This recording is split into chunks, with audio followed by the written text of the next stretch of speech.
محمد مصطفیٰ صلی علی محبوب ربانی، ازل کی صبح عرفانی، ابد کی شمع ایمانی، حضور آئے تو چمکی فکر انسانی کی تنویریں، حضور آئے تو چمکی فکر انسانی کی تنویریں، حضور آئے تو ٹوٹی جبر و محکومی کی زنجیریں، جمے ذہنوں کا زنگ اترا بجھے چہروں پہ نور آیا، جمے ذہنوں کا زنگ اترا بجھے چہروں پہ نور آیا، حضور آئے تو انسانوں کو جینے کا شعور آیا، یتیموں اور فقیروں کو پناہیں مل گئیں آخر، یتیموں اور فقیروں کو پناہیں مل گئیں آخر، حضور آئے تو ذروں کو نگاہیں مل گئیں آخر۔ درس حدیث کے لیے ہمارے محترم استاد شیخ الحدیث جناب عنایت الرحمن صاحب۔ نحمدہ و نصلی علی رسولہ الکریم، اما بعد، السلام علیکم ورحمۃ اللہ وبرکاتہ۔ آج کے اس پروگرام کے حوالے سے ہم نے جس روایت کا انتخاب کیا ہے،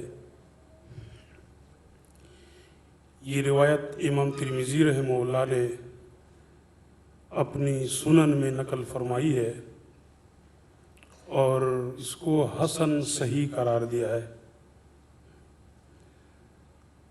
عن ابی ہریرہ رضی اللہ تعالی عنہ عن النبی صلی اللہ علیہ وسلم قال سبعۃ یظلهم اللہ تعالی فی ظلہ یوم لا ظل الا ظلہ۔ حضرت ابو ہریرہ رضی اللہ تعالیٰ عنہ روایت کرتے ہیں کہ جناب رسول اللہ صلی اللہ علیہ وسلم نے ارشاد فرمایا کہ 7 آدمی ہیں جن کو اللہ سبحانہ و تعالی قیامت کے دن اپنے عرش کے سائے میں جگہ عطا فرمائیں گے، جس دن سوائے اللہ تبارک و تعالیٰ کے عرش کے سائے کے اور کوئی سایہ نہیں ہوگا۔ ابو ہریرہ رضی اللہ تعالیٰ عنہ وہ صحابی ہے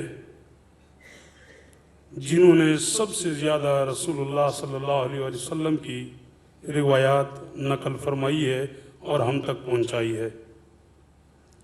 حالانکہ ابو ہریرہ رضی اللہ تعالیٰ عنہ کو جناب رسول اللہ صلی اللہ علیہ وسلم کی صحبت صرف 3 سال یا کچھ کم اور زیادہ میسر ہوئی ہے۔ اس کی وجہ خود امام ابو ہریرہ رضی اللہ تعالیٰ عنہ نے بیان فرمائی ہے، جس کو امام بخاری رحمہ اللہ نے صحیح بخاری میں بھی ذکر کیا ہے۔ ابو ہریرہ رضی اللہ تعالیٰ عنہ ارشاد فرماتے ہیں کہ میرے انصار بھائی تو زمینوں میں کھیتی باڑی کر کے محنت مزدوری میں لگے ہوتے ہیں، اور میرے مہاجرین بھائی تجارت اور خرید و فروخت کے معاملات میں مصروف ہوتے ہیں، اور ابو ہریرہ کا اور کیا کام ہے، ان کو تو 2 وقت کی روٹی چاہیے اور بس۔ اگر 2 وقت کی روٹی مل جائے تو بس آپ صلی اللہ علیہ وسلم کی صحبت میں 24 گھنٹے آپ حاضر ہوتے، آپ صلی اللہ علیہ وسلم کے حضر اور سفر کے حالات آپ اپنے ذہن میں محفوظ کرتے، اور آپ صلی اللہ علیہ وسلم کے ارشادات کو اپنے ذہن میں محفوظ کرتے اور علم حدیث حاصل کرنے میں مصروف رہتے۔ اس لیے ابو ہریرہ رضی اللہ تعالیٰ عنہ تمام صحابہ کرام میں سے سب سے زیادہ احادیث روایت کرنے والے ہیں۔ ابو ہریرہ رضی اللہ تعالیٰ عنہ نے یہاں جو روایت نقل فرمائی ہے، اس میں آپ صلی اللہ علیہ وسلم کے اس ارشاد کو نقل فرمایا ہے کہ آپ نے فرمایا قیامت کے دن جبکہ اور کوئی سایہ نہیں ہوگا۔ بڑا ہولناک دن ہے۔ مختلف روایات میں قیامت کے ہولناکیوں کا تذکرہ بیان کیا گیا ہے۔ چنانچہ فرمایا گیا کہ اس دن سورج ایک نیزے کے فاصلے پر ہوگا۔ اندازہ لگائیے کس قدر شدید گرمی ہوگی، اور فرمایا کہ ہر شخص اپنے اعمال کے بقدر پسینے میں ڈوبا ہوا ہوگا، اور لوگ ایک پریشانی کے عالم میں ہوں گے